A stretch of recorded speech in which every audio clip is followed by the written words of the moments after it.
Era un camp que quan t'estiraves a terra t'hi deixaves la pell.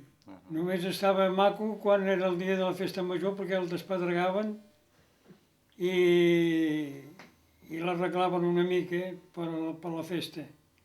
Però els altres dies, quan feia una mica de vent, sortia altra vegada la pedreta. Però era un camp que m'agradava molt. Ens agradava a tots, vaja, per jugar-hi. Allà es va fer quan acabava la guerra, com que allà on hi havia hagut el camp de futbol, que és allà on hi ha les cases barates, van fer refugis, doncs allà aleshores van dir que buscar un camp i van agafar la Ciutadella, que era l'únic lloc que hi havia. El camp de la Ciutadella va començar en el 39, cap al mig del 39. Jo vaig començar en l'any 43 a jugar amb els Roses, perquè va ser quan me van llicenciar. I fins a l'any 53, 10 anys. Jo vaig començar molt jove, Jo a 17 anys ja jugava amb el primer equip. El que passa que era de Roses, si hagués sigut de Barcelona, sempre dic que poder hagués triomfat més que aquí, perquè era molt valent jo, No tenia massa classe, però era molt valent. Vaig plegar a 28 anys perquè vaig tenir un problema de fetge i no sé què, i vaig plegar, Vaig anar a jugar un any que aquí a Roses no hi havia futbol, vaig anar a jugar amb el Fortià. Ens venien a buscar aquí amb un taxi, 4 de Roses, i ens donaven 5 duros. Allà em vaig fer una nòvia, com sempre. I, bueno, en fi, coses d'aquestes. Com era, sí, exactament, te'l podria dibuixar, però de jugar havia jugat molt poc amb els juvenils, d'aquella manera, no?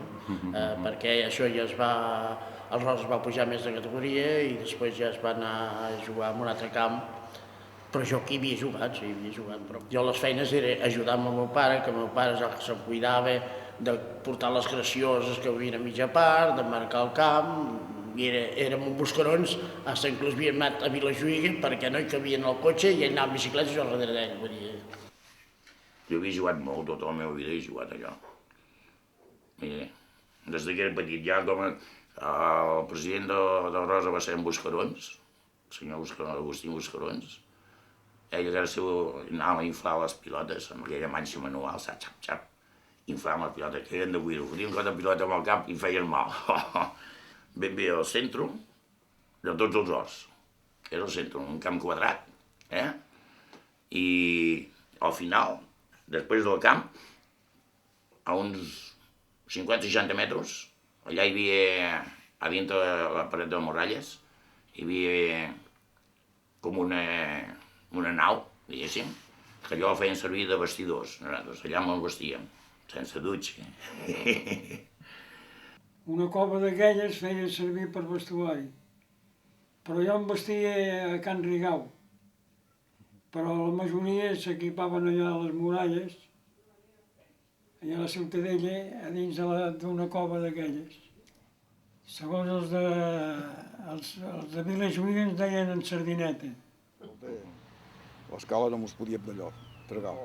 Però no mos deien de tot, mos deien ànecs a Roses, perquè érem d'en Mar, doncs, I ells també eren ànecs perquè també hi anaven, però mos deien ànecs, els ànecs. I aquest partit que et dic, mos van tirar 2 ànecs del camp amb els colors dels Roses. Jo hi havia festejat a l'escala. I cada vegada que passava pel carrer sortia algú de la porta i em deia Mac, Mac! Els que jugàvem, jo els diria tots. Amb Arglef com d'Allòs, després jugaven Donat, se coneix els nois Donat, no? Doncs aquell era el lateral dret, el central aquest amb Buscarons que et dic, i després jo. I després a la mitja jugava Antonet, l'expresident del Pòsit en Fontdecava, i a l'entera jugava de Roses, jugava 1 o 2, i els altres eren soldats, que hi havia molts de soldats abans que jugaven aquí.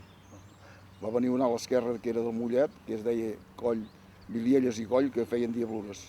El més especial és en l'Agustí Buscarons, que era el que pagava, el que buscava els calés, el que buscava els jugadors i el que ho remenava tots els papers.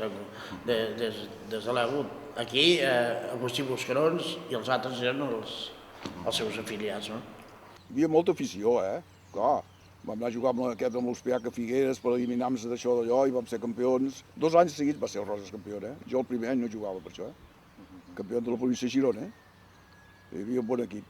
Sí, venia gent, però era més casolà, ja ens cobraven una entrada amb el mitja, però tampoc la gent tenia calés. Hi havia molta gent que pujaven per les parets i miraven, tampoc hi havia cap. Quan tal que fessin pel gastos n'hi havia prou. Al contrari, més aviat molts que jugant al futbol tenien que pagar calés. Si escolta, quan fèiem desplaçaments, amb els Roses que vam quedar campions, els soldats tenien un camió i emplenàvem el camió i gent, i allò, escolta, hi havia una afició, però no hi havia, el que dius tu, no hi havia res més, I la gent, doncs mira, i l'equip anava bé i molta gent. Els desplaçaments hi havia sempre un autocar ple. A més es feien sardanes, si coincidia amb una festa assenyalada i el Rosa jugava aquí, es feien sardanes que... El dia que vam fer Pubilla, a la Sílvia Sallent, la dona d'en Joan Bataller, actual, la van fer Pubilla i van fer un partit de futbol allà. I era una festa agradable, la gent vivia una cosa que ara ho veus i no et sembla tant perquè hi ha la televisió, veus els partits, però vull dir, abans era un gran al·licient, era un gran al·licient.